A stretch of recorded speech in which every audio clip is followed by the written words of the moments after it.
आज हम बात करेंगे 2010 में रिलीज हुई मूवी रबर के बारे में।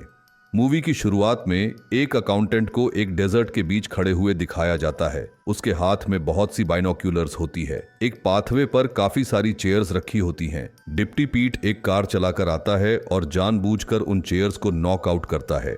जब वह रुकता है, लेफ्टिनेंट चैड कार के ट्रंक से बाहर आता है और पीट से एक गिलास पानी मांगता है। फिर वह कैमरा की तरफ चलकर आता है और एक्सप्लेन करता है कि सिनेमा में काफी चीजें बिना किसी रीजन के होती हैं, जैसे लव स्टोरी मूवीज में कैरेक्टर्स का प्यार में पड़ जाना या फिर मूवी ईटी में एलियन का ब्राउन होना। सभी ग्रेट मूवीज में एक इम्पोर्टेंट एलिमेंट होता है, नो रीजन। वह बताता है कि जिंदगी में भी काफी चीजें बिना किसी रीजन के होती हैं और व्यूअर्स से रिक्वेस्ट करता है कि वह यह बात ध्यान में रखें जब वह मूवी देखें, क्योंकि यह मूवी नो रीजन का एक होमेज है। आपसे भी रिक्वेस्ट है कि आप भी इस बात का ध्यान रखें।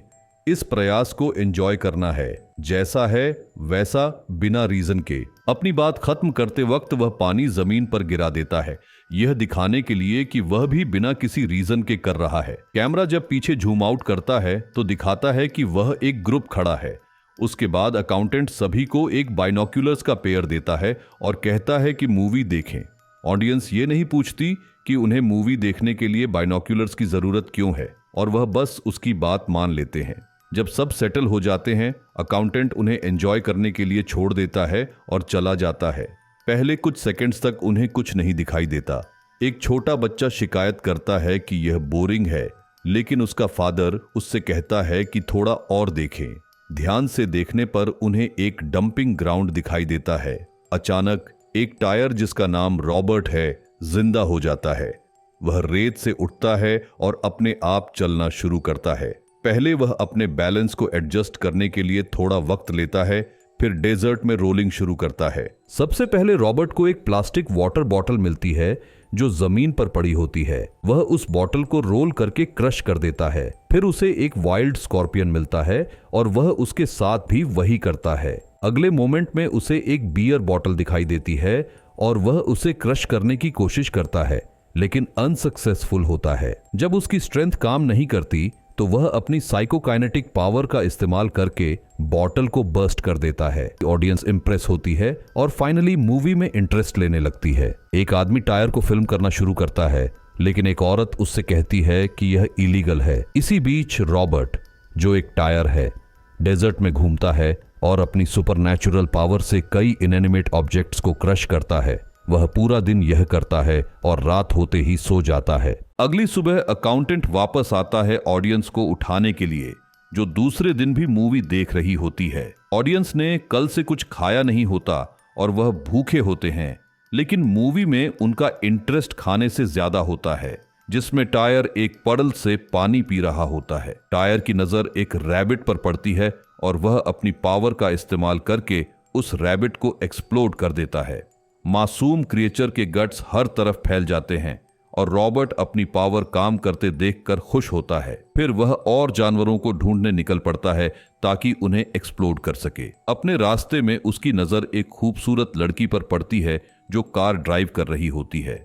वह अपनी पावर का इस्तेमाल उस पर करता है, लेकिन सिर्फ उसकी कार को स्टॉल करने में सफल होता है। एक ट्रक उसके ऊपर से गुजर जाता है। रॉबर्ट उठता है और उस आदमी को ढूंढने निकल पड़ता है। वह आदमी एक गैस स्टेशन पर होता है जब उसकी नजर रॉबर्ट पर पड़ती है। उसे नहीं पता होता कि टायर बदला लेने आया है और वह बस उसे घूरता है। रॉबर्ट वायलेंटली शेक करना शुरू करता है और अपनी पावर का उपयोग करके आदमी का सिर फाड़ देता है। ऑडियंस शॉक में गास्प करती है, लेकिन उनका इंटरेस्ट मूवी में और बढ़ जाता है। उस किल के बाद रॉबर्ट एक नजदीकी मोटल में चला जाता है। वही लड़की जिसे वह पहले मारने वाला था भी वहीं स्टे कर रही होती है। वह उसके दरवाजे से उसका शॉवर देखने लगता है। ऑडियंस में जो मर्द होते हैं लड़की को देखते हैं और उसकी बॉडी के बारे में बातें करने लगते हैं। ग्रुप में एक पिता अपने बेटे से बाइनोक्यूलर्स ले लेता है। रॉबर्ट लड़की को काफी देर तक देखता है, लेकिन उसे नहीं मारता। ऐसा लगता है जैसे वह उसकी तरफ अट्रैक्ट हो गया हो। जब लड़की बेड पर जाकर सोती है, रॉबर्ट भी मोटल के एक रूम में चला जाता है रात बिताने के लिए। टायर टीवी के अलग अलग शोज देखते हुए सो जाता है। ऑडियंस भी यह सब देखते देखते सो जाती है। आपके यहाँ भी अगर बहुत रात हो गई है तो सो जाओ। अकाउंटेंट भी उसी मोटल के एक रूम में होता है, अगले दिन की तैयारी करते हुए। उसके पास एक टर्की होती है जिसे वह ऑडियंस को फीड करने के लिए स्लॉटर करता है। सुबह वह रूम से बाहर जाता है और क्लीनिंग लेडी मार्टिना उसके रूम में क्लीन करने के लिए आती है। अकाउंटेंट ऑडियंस को जगाता है और टर्की को जमीन पर फेंकता है। भूखा ग्रुप बिना सोचे टर्की के पीस छीन कर खा लेता है। सिर्फ एक ऑडियंस मेंबर जो व्हील चेयर पर होता है टर्की नहीं खाता। वापस मोटल में मार्टिना रॉबर्ट के रूम में जाती है और देखती है कि बेडशीट पर ब्लैक स्टेन्स हैं। वह बाथरूम में जाती है और देखती है कि टायर शॉवर ले रहा है। उसे नहीं पता होता कि टायर जिंदा है और वह समझती है कि किसी कस्टमर ने बस एक रैंडम टायर बाथरूम में छोड़ दिया होगा। वह टायर को बाहर फेंक देती है जो रॉबर्ट को गुस्से से भर देता है। रॉबर्ट धीरे धीरे रूम में जाकर मार्टिना को मार देता है। मोटल के मालिक का बेटा जैक टायर को रूम में जाते हुए देख लेता है और अपने फादर को बताता है, लेकिन मालिक को लगता है कि उसका बेटा मजाक कर रहा है। वह जैक को डांटता है और पिज्जा लाने के लिए भेज देता है। इसी बीच रॉबर्ट टीवी देख रहा होता है। मार्टिना को बुरी तरह मारने के बाद फिर वह स्विमिंग पूल की तरफ रोल करता है और वही लड़की को पूल से निकलते हुए देखता है। जब लड़की चली जाती है रॉबर्ट पूल में जंप कर देता है। ऑडियंस देखती है और डिबेट करने लगती है कि एक टायर पानी में डूबता है या फ्लोट करता है। जैक को पेट में तेज दर्द होता है जो उसके फादर को परेशान कर देता है। जल्दी ही सब लोग बीमार होने लगते हैं। व्हील चेयर पर जो आदमी होता है वह बताता है कि शायद टर्की पॉइजन था क्योंकि वही एक इंसान है जो ठीक है। जब जैक वापस आता है तो वह मार्टिना की हेडलेस बॉडी देखता है और तुरंत पुलिस को बुलाता है। लेफ्टिनेंट चैड और उसकी टीम मर्डर इन्वेस्टिगेट करने आ जाती है। जैक इंसिस्ट करता है कि टायर ने मार्टिना को मारा, लेकिन उसका फादर उसकी बात नहीं मानता। लेफ्टिनेंट उसे पूल से टायर निकालने के लिए कहता है। जब रॉबर्ट मूव नहीं करता जैक समझता है कि शायद टायर पूल में डूब गया। जैक के फादर नॉनसेंस से तंग आकर टायर को ग्राउंड पर फेंक देता है। जब लेफ्टिनेंट उससे मार्टिना के बारे में सवाल कर रहा होता है तब उसकी वॉच रिंग करती है जो इंडिकेट करती है कि ऑडियंस मर चुकी है। इसका मतलब है कि फिल्म बंद की जा सकती है और सब घर जा सकते हैं। लेफ्टिनेंट मालिक को बताता है कि ऑडियंस मर चुकी है, लेकिन मालिक कुछ समझ नहीं पाता।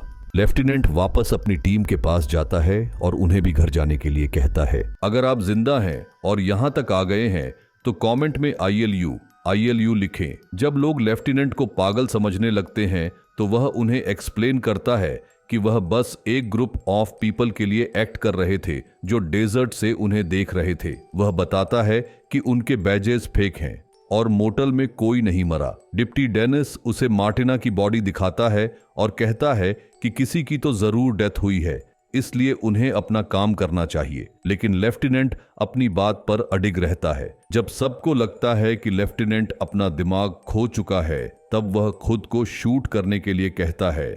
बिना सोचे समझे एक पुलिसमैन उसे गोली मार देता है, लेकिन बुलेट उसे कुछ नहीं कर पाती। तभी अकाउंटेंट लेफ्टिनेंट को बताता है कि व्हील चेयर वाला आदमी अब तक जिंदा है। जब तक वह भी मर नहीं जाता उन्हें एक्टिंग जारी रखनी पड़ेगी। लेफ्टिनेंट अपनी टीम की तरफ देखता है और कहता है कि जो कुछ उसने बोला था वह सिर्फ एक मजाक था। सब हंस देते हैं। जब लेफ्टिनेंट मोटल के ऑनर से सवाल कर रहा होता है तब रॉबर्ट वापस जिंदा होता है और अपनी पावर का उपयोग करके ऑनर का सिर उड़ा देता है। लेफ्टिनेंट स्पीचलेस रह जाता है। वह अपनी टीम को बताता है कि किलर एक टायर है और वह बिना किसी सवाल के उसकी बात मान लेते हैं। जैक के बताने पर कि रॉबर्ट भाग गया है वह उसकी तलाश में निकल जाते हैं। इस बीच अकाउंटेंट एक डिलीशियस फूड से भरी टेबल व्हील चेयर वाले ऑडियंस के पास ले जाता है, उसे पॉइजन करके मारने के लिए। ऐसा ही कुछ आजकल हिंदी मूवी ऑडियंस के साथ भी हो रहा है, लेकिन वह आदमी खाना खाने से मना कर देता है। डिप्टी जेवियर और डिप्टी पीट एक कार में रॉबर्ट को ढूंढने जाते हैं, लेकिन वह दोनों उसके पास जाने से डरते हैं। रॉबर्ट उन्हें देख लेता है और अपनी पावर्स का इस्तेमाल करके पीट को मार देता है। डिप्टी जेवियर शॉक्ड रह जाता है और टायर को फिर से भाग जाने देता है। अकाउंटेंट उस एक ऑडियंस के पास बैठता है और अपनी चाइल्डहुड की स्टोरी सुनाता है कि कैसे उसने अपने छोटे भाई को मार दिया था। ये बातें करते करते अकाउंटेंट खुद वह फूड खा लेता है जो उसने पॉइजन किया होता है और उसे शार्प पेट दर्द होने लगता है। आखिर में वह मर जाता है, लेकिन वह आदमी उसे बस देखता रहता है। कहीं और रॉबर्ट एक जगह पहुंचता है जहां एक आदमी कई टायर्स जला रहा होता है। रॉबर्ट अपने जैसे टायर्स का दर्द देखकर भी कुछ नहीं करता। 3 दिन बाद रॉबर्ट ने टाउन में क्योस मचा दिया होता है। हेडलेस डेड बॉडीज हर तरफ होती हैं और उसने आधी पॉपुलेशन मार दी होती है। पुलिस अब तक उसे नहीं ढूंढ पाती। एक दिन वह एक डेड बॉडी के पास बैठा टीवी देख रहा होता है।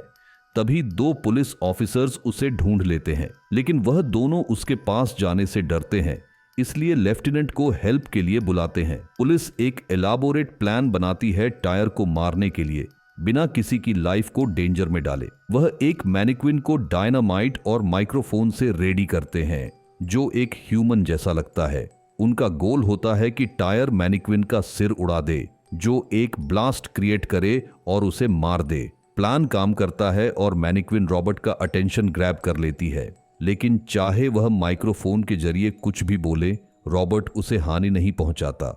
वह उसे सेड्यूस करने की कोशिश करते हैं, लेकिन यह भी काम नहीं करता। इतने में जो एक सर्वाइविंग ऑडियंस होता है वह वहां आ जाता है सीन को क्लोजली देखने के लिए। वह सजेस्ट करता है कि पुलिस अब टायर को सीधा मार दे, जब उन्हें पता है कि वह कहां है। लेफ्टिनेंट उससे कहता है कि उन्हें अपना काम करने दे। बाद में टायर मैनिक्विन का सिर उड़ा देता है, लेकिन डायनामाइट ब्लास्ट नहीं करता। लेफ्टिनेंट फ्रस्ट्रेट हो जाता है, घर के अंदर जाता है और शॉटगन से रॉबर्ट को मार देता है। जो एक ऑडियंस मेंबर बचा होता है वह लेफ्टिनेंट को एंटी क्लाइमैक्स के लिए क्रिटिसाइज करता है। कुछ सेकंड्स बाद रॉबर्ट घर से बाहर आता है, इस बार एक ट्राईसाइकिल के रूप में रीइंकार्नेट होकर। वह आदमी पुलिस से कहता है कि अभी सब कुछ खत्म नहीं हुआ, लेकिन पुलिस वहां से ऑलरेडी जा चुकी होती है। आदमी रॉबर्ट से रिक्वेस्ट करता है कि वह उसे न मारे, लेकिन रॉबर्ट उसे मार देता है।